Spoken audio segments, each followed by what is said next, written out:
천문학자들은 먼 은하까지의 거리를 재기 위해서 다양한 방식을 사용합니다. 거리와 상관없이 우리가 알고 있는 천체 물리학적인 특징을 통해서 그 천체의 실제 밝기를 따로 구할 수 있다면 그것을 표준촛불로 사용해서 거리를 구할 수 있지요. 다만 이 방식엔 중요한 태생적인 한계가 있습니다. 거리를 재는 방식에 따라서 그걸 적용할 수 있는 거리 범위는 완전 천차만별 다르다는 거죠. 그저 평범한 별이 팽창과 수축을 주기적으로 반복하면서 일정한 주기로 밝기가 변화하고 있는 세페이드 변광성은 어쨌든 그냥 별입니다. 그리 밝지 않죠. 따라서 거리가 너무 멀어지면 은하 안에 살고 있는 세페이드 변광성을 따로 구분하는 건 거의 불가능합니다. 결국 세페이드 변광성은 멀어봤자 수천만 광년 정도까지만 유의미하게 쓸 수 있지요. 그보다 더 멀어지면 더 밝아서 그 먼 곳에서도 볼 수 있는 새로운 표준 촛불이 필요합니다. 이를테면 원의 A형 초신성이 있죠. 끽해야 별 하나가 터지는 폭발이지만 그 섬광이 너무나 밝다 보니 별 수천억 개가 모여있는 은하 전체 맞먹을 정도로 아주 밝게 보입니다. 덕분에 원의 A형 초신성은 훨씬 먼 수십억 광년 거리의 은하까지 적용할 수 있지요. 물론 적용 범위가 멀어질수록 오차의 폭도 커진다는 문제도 있습니다. 아마 보통 학교에서 천문학에서의 거리 사다리를 배울 때 세페이드 변광성과 원 A형 초신성 딱 요 정도까지만 언급하고 넘어갈 텐데요. 하지만 사실 천문학에서 거리를 잴 때 사용하는 방식은 너무나 다양합니다. 어떻게 해서든 거리를 모르는 채로 그 천체의 실제 밝기를 따로 구해내고자 아둥바둥 노력했던 천문학자들의 갖은 고생을 그대로 느낄 수 있지요. 이처럼 서로 복잡하게 얽혀있는 각각의 거리 측정법들의 관계를 보면 단순히 일직선으로 이어지는 거리 사다리라기보단 복잡하게 얽혀있는 거리 그물이라고 부르는 게 더 적절한 표현이 아닐까 하는 생각도 듭니다. 거리 사다리는 20세기부터 지금까지 현대 천문학의 근간이 되는 가장 기본적인 철학인데요. 그런데 최근 제임스 웹이 전례 없는 해상도로 먼 은하들의 이미지를 관측하기 시작하면서 이 사다리에 조금씩 금이 가고 있습니다. 그리고 바로 여기에서 제가 지난 에피소드에서 말씀드렸던 21세기 새로운 천문학 대논쟁의 불씨가 스물스물 피어오르고 있죠. 우주먼지의 현자타임즈, 최근 뜨겁게 가열되고 있는 놀라운 천문학계 대논쟁의 그 디테일한 이야기를 소개합니다.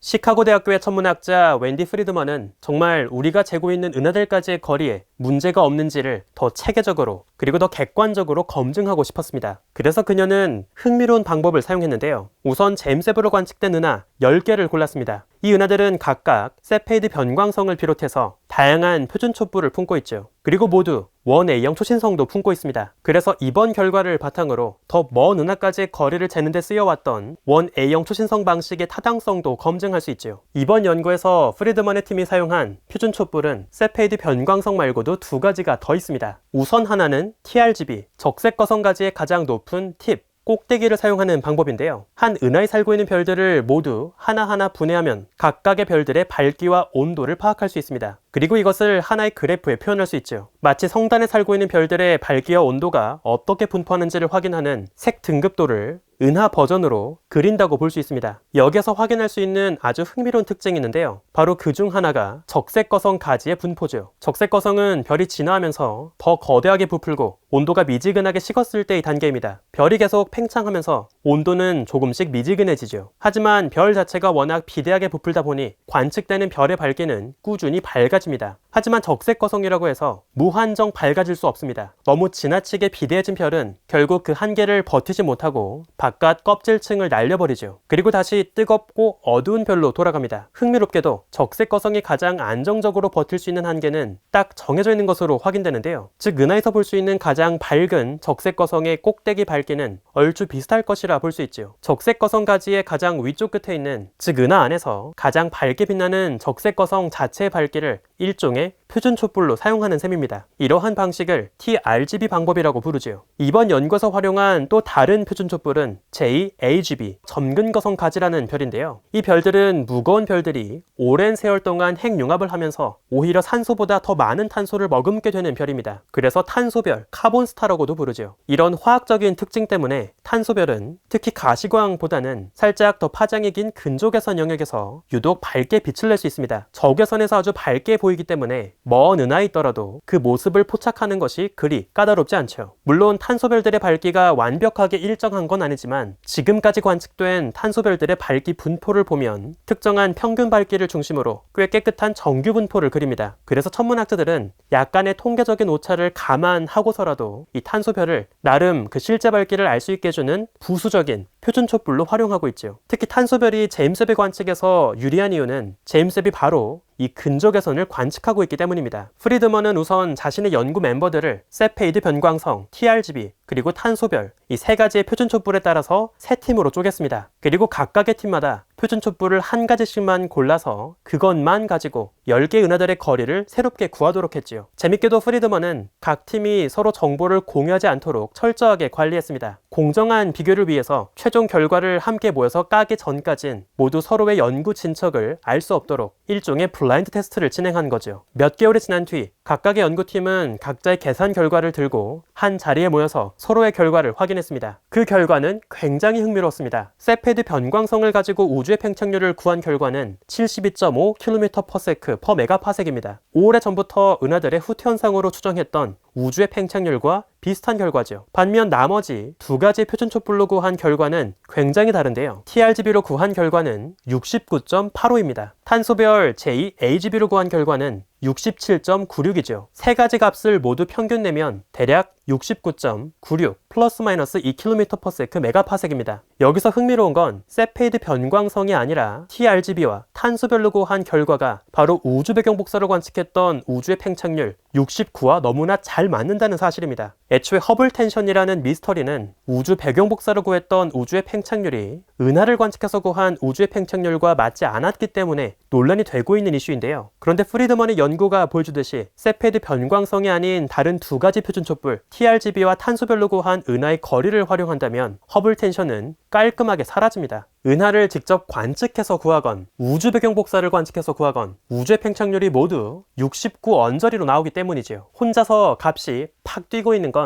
딱 한 케이스 뿐입니다. 바로 세페이드 변광성을 활용한 기존의 방식이죠. 즉 쉽게 정리하자면 똑같은 은하를 두고도 어떤 표준 촛불로 거리를 구하는지에 따라서 은하들까지의 거리가 조금씩 다르게 나오는 상황이라고 볼 수 있습니다. 정말 난감하지 않나요? 대체 왜 이런 상황이 벌어지는 걸까요? 이에 대해서 프리드먼은 세페이드 변광성을 사용한 거리 측정 방식에 다소 문제가 있을지 모른다는 가능성을 제기했습니다. 변광성 주변의 환경에 따라서 별빛을 가리는 먼지 구름이 많이 끼어 있다면 우리가 관측하는 별의 밝기에도 큰 영향을 줄 수 있죠. 또 세페이드 변광성이 너무 바글바글 모여 있어서 별 두세 개가 하나의 별처럼 뭉개져서 관측될 수도 있습니다. 별이 품고 있는 중원소 함량에 따라서도 별의 밝기, 온도가 달라질 가능성이 있죠. 하지만 이런 디테일한 별의 물리학을 정교하게 고민하지 않은 채 세페이드 변광성 자체를 너무나 편리한 표준 촛불로 받아들이면서 지금까지 우리가 유추했던 은하들까지의 거리에 큰 오차가 발생할 수 있다고 지적합니다. 이러한 프리드만의 문제 제기는 꽤 심각하게 받아들일 필요가 있는데요. 우주의 스케일을 한 스텝 한 스텝 밟아가면서 먼 우주까지 거리를 잴 수 있게 해주는 거리 사다리에서 세페이드 변광성은 사실상 첫 번째 발판이라는 압도적인 지위를 갖고 있기 때문입니다. 세페이드 변광성으로 구했던 은하들까지의 거리에 약간의 문제가 있었던 것이라면 그 발판을 딛고 더 올라갔던 그 위에 쌓인 다른 발판들도 당연히 문제가 있을 수 있겠죠. 하지만 프리드먼의 논문이 발표되고 나서 존스 홉킨스 대학교의 천문학자 아담 리스는 곧바로 반박을 제기했습니다. 그는 원해형 초신성 관측을 통해서 우주의 팽창이 점점 가속되고 있다는 것을 발견하면서 노벨 물리학상을 탔던 3명 중 1명입니다. 현재 그는 더 많은 수의 은하와 초신성을 관측하면서 우주의 팽창률을 더 정교하게 구하는 것을 목표로 하고 있는 일명 암흑에너지의 상태 방정식을 위한 초신성 및 허블 상수 관측 프로젝트 슈즈를 이끌고 있죠. 아담 리스는 프리드먼의 결과를 보고 겨우 10개밖에 안 되는 은하를 비교한 결과를